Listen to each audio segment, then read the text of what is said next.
Kid? Ganito kasi yan, may ibibigay na question si Mama O at mamimili ka sa choices.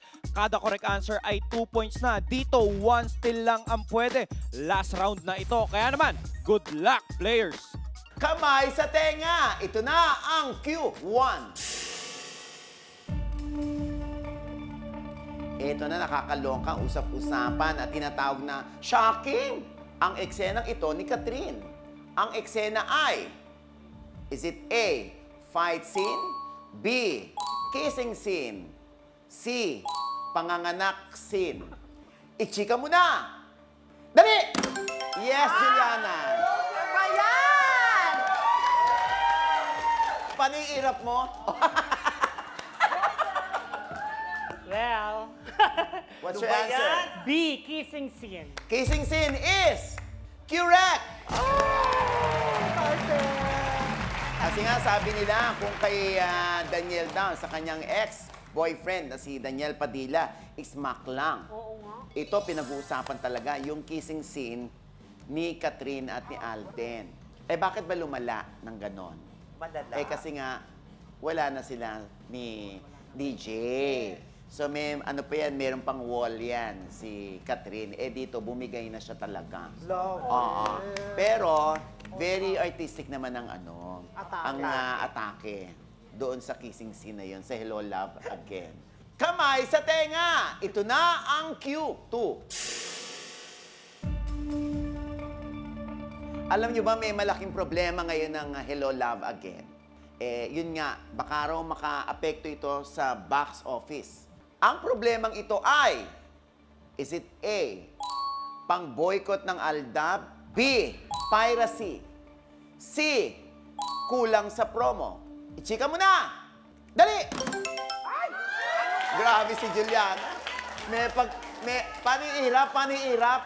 Oh. Juliana, your answer? B, piracy. B, piracy is correct! Ayun nga, nakakaloka. Oy naman, yung mga namimirata, yung iba kasi talaga, maepal. Gusto talaga sa Facebook, ipopost pa doon yung kuha nila sa sine. Totoo. Merong paboritong eksena, kukunan nila. Tapos meron pa raw pinalalabas sa mga bus. Wow. Oo, utang na loob, tulungan nyo naman yung industriya na bumangon-bangon, di ba? Correct. Kamay sa tenga! Ito na ang Q3. Para maging highest grossing Filipino film ang Hello Love Again, dapat ay maungusan nila ang aling pelikula. Is it A, Malyari, B, Deleter, C, Rewind? Chika mo na! Dali! Yes, Matmat! Matmat, ano ang sagot mo? Siyempre, C. Rewind. Rewind. Rewind is correct!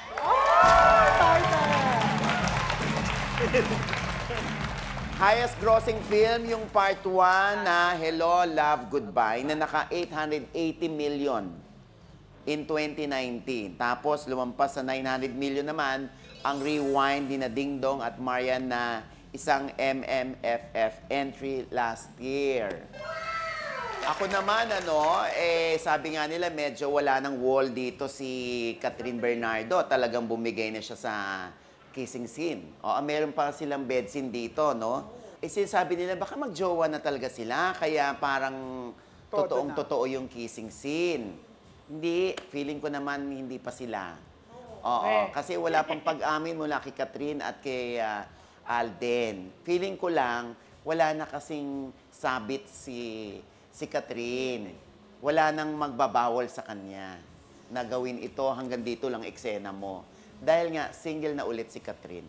At hindi na tayo masyashock kung isang araw umamin sila na. Dahil alam ko nanliligaw talaga si Alden kay Catherine. Wow, Shara. Ayan. Ito na ang ating scores. Sino na ba ang may highest score ngayon? Ako. Kid? At ito na nga, Mama O, ang kanilang final scores, okay? Tignan natin, si Christine ay nakakuha ng bokya. Okay? Si Patricia naman, ganun din, bokya. Samantala si Matmat ay merong 2 points. Ayan, at si Juliana ay merong 6 points. Yes! Congratulations, Juliana. Ikaw ang ating chika winner. Aba, ngayon pa lang, meron ka ng 20,000 pesos. At huwag kayong mag-alala, girls. Oo, kahit thank you girls kayo, may tig pa 5,000 pesos kayo. Kaya, halika na, Juliana.